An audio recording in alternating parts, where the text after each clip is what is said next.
kami bulag sa nangyayari. Alam namin ang anyo ng sugat, ngunit kapag ang batas ay binabaluktot, mas ligtas ang tumingin sa lupa. Hindi kami pipi sa katotohanan, may tinig sa dibdib na sumisigaw. Ngunit kapag ang salita'y may kapalit, mas pinipiling lunukin ang uhaw.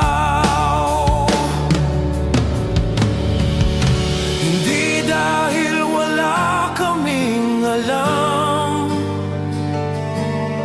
hindi dahil kulang ang pag-iisip.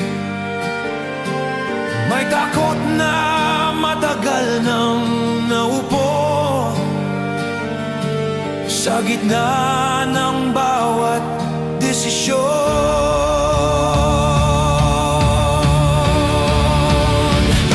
Tinawag nyo kaming bulag, pero ang mata'y pagod lang. Tinawag nyo kaming pipi, pero ang tinig ay may